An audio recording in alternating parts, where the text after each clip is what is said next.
Guys, আমি 20 টাকার বীজ কিনে এনেছিলাম পালং শাকের। সেখান থেকেই অল্প কটা বসিয়েছিলাম এই ছোট্ট বস্তার মধ্যে। সাথে আবার এখানে বাঁধাকপিও বসানো আছে। এই পালং শাক অলরেডি আমার একবার হারভেস্টিং হয়ে গেছে, আবার আমি আজকে তুলছি। অ্যাকচুয়ালি এই যে অলরেডি এটা তোলা হয়ে গেছে, দেখো শীষ পালং কত বড়, কি সুন্দর লাগছে তুলতে। আর তুললেই না পুরো একটা টাটকা পালং শাকের ফ্রেশ পুরো গন্ধ পাচ্ছি। অ্যাকচুয়ালি আমার ঘরে আজকে কোনো শাক নেই, সেই জন্য আমি তুলতে চলে এসেছি পালং শাকের তরকারি বানাবো বলে। তাই এইটাই হয় আমাদের বাগানিদের একটা প্লাস পয়েন্ট, যে আমরা যে চাষগুলো করি, এই যে ঘরে কোনো শাক নেই বলে তো বাজারে আর দৌড়ে দৌড়ে কিনতে যেতে হলো না। টাটকা টাটকা ফ্রেশ আমি নিজে হাতে চাষ করা সবজি তুলেই এই সবজিকেই রান্না করে খাবো। এত যে আনন্দ আর এত যে সুন্দর, কি বলবো তোমাদেরকে। খুব সহজ কিন্তু এই পালং শাক আমার কাছে, মানে এই পালং শাক চাষ করা সরি খুব খুব খুব সোজা। আমি 20 টাকার বীজ কিনে এনেছিলাম নার্সারি থেকে। সেখান থেকে আমি অর্ধেকেরও অর্ধেক বসিয়েছি, এখনও বীজ আছে। ভাবছি বীজ আবার থেকে আমি বসাবো। ওই ওভারনাইট ভিজিয়ে রেখে বীজটা আমি বসিয়েছিলাম। তো তারপরেই কিছুদিনের মধ্যেই সেখান থেকে গাছ বেরিয়ে গেছিলো। তোমাদেরকে তো আমি কম বেশি ভিডিওতে সেগুলো শেয়ারই করেছি, চাইলে তোমরা দেখতে পারো ভিডিও। আমি ভাবছি যে আবার থেকে আমি সেগুলোকে বসাবো, নয়তো বীজটা পুরনো হয়ে যাবে, নাহলে রেখে দেবো পরের বছরের জন্য, তাই ভেবেছি। আর জায়গা দেখো কি সুন্দর লাগছে না বলো, দেখতেই দেখো কত সুন্দর পুরো শীষ পালং হয়ে গেছে। এখন কিন্তু ফেব্রুয়ারি মাসের আজকে 17 তারিখ। ছোট্ট বস্তার মধ্যে বসানো, খুব যে বড় জায়গা না, খুব বড় জায়গা হলে হয়তো হ্যাঁ একটু বেশি আরও ভালো হতো। বাট আর ওই দিকেও গামলাতে রয়েছে, ওই যে ওই দেখো ওখানে গামলাতে এখনও অনেক হয়েছে গামলাতে।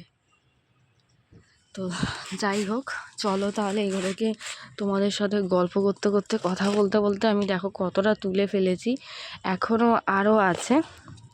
তো এগুলোকে তুলে ফেলি। কিছুটা ভেবেছি আশেপাশে আন্টিদেরকেও দেবো।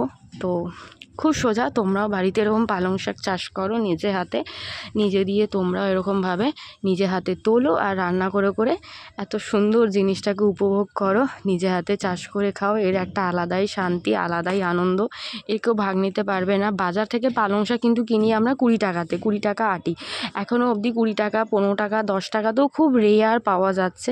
তো সেখান থেকে যদি আমি 20 টাকা যদি বীজ কিনে আনি, দিয়ে যদি বসাই, তো সেটা বেশি ভালো না। 20 টাকার বীজ ফেলে এটা কিন্তু 20 টাকার না, এখনও রয়েছে আমার কাছে। তো সেখান থেকে আমি এত বারবার ধরে হারভেস্টিং করে করে তুলে খাচ্ছি। আমার মতে হয়তো এটাই বেশি সুবিধা, এটাই বেশি একটা আলাদাই আনন্দ, আলাদাই একটা শান্তি। তো একটু জায়গার দরকার, একটু সময় দরকার, আর খুব বেশি যে যত্ন তা তো একদমই না। একদমই কিছু আমি দিই না এতে, খোল পচা জল খুব রেয়ার 1-2 বার দিয়েছিলাম, আর তাছাড়া আর কিছুই দিই নাই। জল দিই, দিনে একবার করে এসে জল দিই, ব্যাস, ওতেই হয়। পাতাগুলো দেখো কি সুন্দর বড় বড় পাতা হয়েছে, দেখেই কি ভালো লাগছে।